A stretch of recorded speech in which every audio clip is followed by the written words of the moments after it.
پنجاب کے تقریباً تمام دریا جو ہیں ان میں برسات کے دنوں میں طغیانی آ جاتی ہے، بہت بڑے سیلاب آتے ہیں اور بہت سارا جانی اور مالی نقصان ہوتا ہے۔ اس کے ساتھ جو زمینی کٹاؤ ہے وہ بہت دیکھنے میں ہے، یہ آپ دیکھ رہے ہیں۔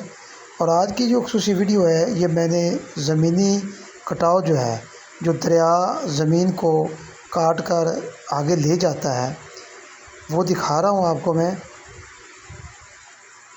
اور بہت ہی خوفناک منظر یہاں پہ ہیں، اور یہاں پہ اکثر لوگ جو ہیں دریا کے اوپر کھڑے ہو جاتے ہیں جہاں سے یہ زمینی کٹاؤ جاری ہوتا ہے، وہ بہت ہی خطرناک ہے اور اس سے جان بھی جا سکتی ہے۔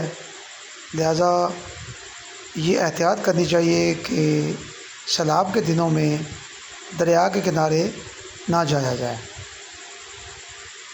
حکومت کو چاہیے کہ اس زمینی کٹاؤ کے لیے جو ہے بندوبست کرے، خصوصاً جو دیہات اور گاؤں دریا کے قریب ہیں ان کے ساتھ باندھ بنائے جائیں تاکہ ان کو حفاظت مل سکے، ان کا جانی اور مالی نقصان جو ہے وہ نہ ہو۔